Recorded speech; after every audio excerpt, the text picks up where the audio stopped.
Everybody is going somewhere. You wake up every morning, most of us anyway, we wake up every morning, we're going somewhere, we're going to a job.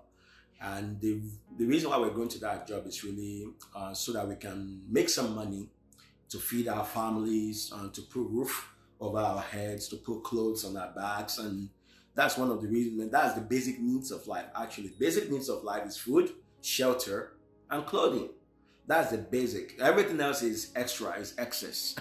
If you have those three things and you can sustain those three things, then you'll be good in life. So most of us, that's what we do. We get up, we go, and we're looking for something. We're trying to do something where we're trying to make a living for ourselves and for our families.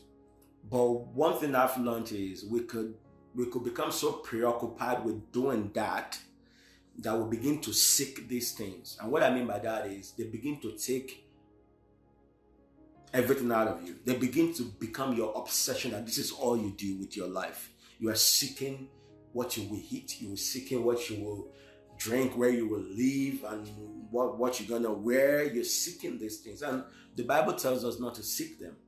He told us not to seek them. In the book of Matthew chapter 6 verse 33, the Bible says, "Seek ye first the kingdom of God and his righteousness, and all these other things shall be added unto you." What are the other things?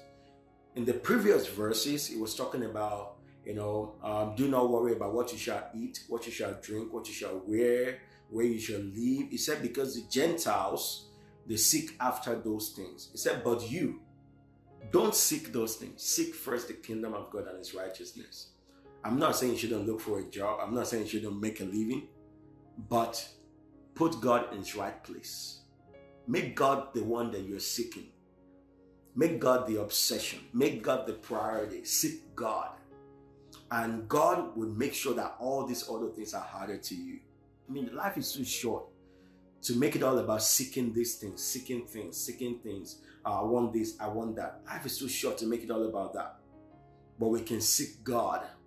And through God, we can have the life that he wants for us. The Bible said, "I've come that you may have life and have it more abundantly." So I really hope this is an encouragement to you. Change what you're seeking. Change what you're seeking. Change what you're seeking. In the middle of looking for something to eat, looking for a job, looking for all these other things, don't take God out of the picture. Keep God in the center of it all. Keep God there. Keep God there.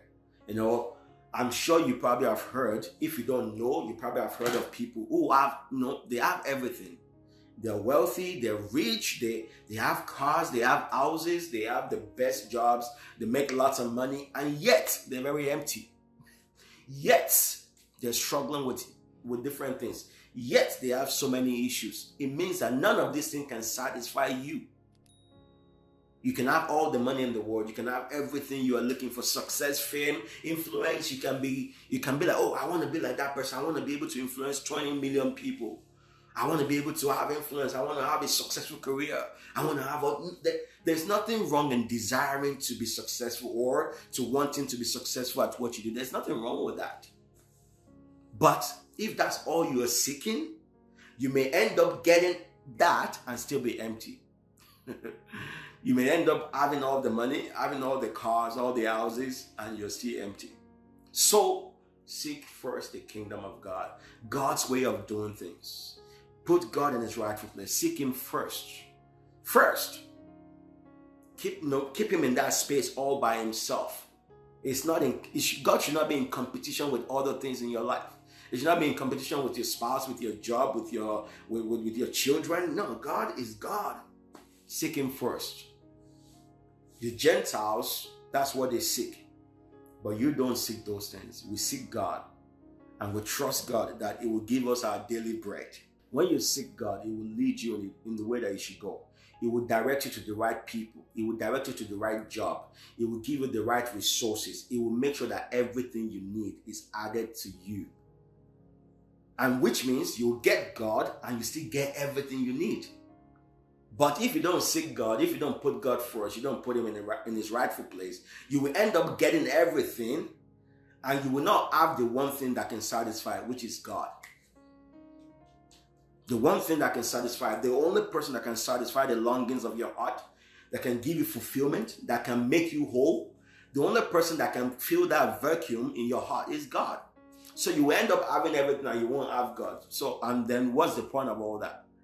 But when you have God, you are guaranteed that you will have your daily bread. God never leaves his own. God never forsakes his own. God never forgets his own. He cares about you. We just have to trust him. And I think that's the issue. We have issue trusting God. We'll believe everyone else but God. Maybe it's because we can see people around us, but we can't see the God. We can't see God. So we will believe everyone else. We will believe what somebody has told us. We'll believe the news. We'll believe the Google. We'll believe everything. But when God says something, when God said, I will never leave you nor forsake you, we'll be doubting it. We'll start thinking, oh, okay, well, maybe. God is real. And he wants to be trusted. And you can trust him. You can actually trust him. So, my encouragement to you on this beautiful Thursday is seek first the kingdom of God. Make seeking God your obsession. Make it that's all you're about. And all these other things that people are seeking for will be added to you.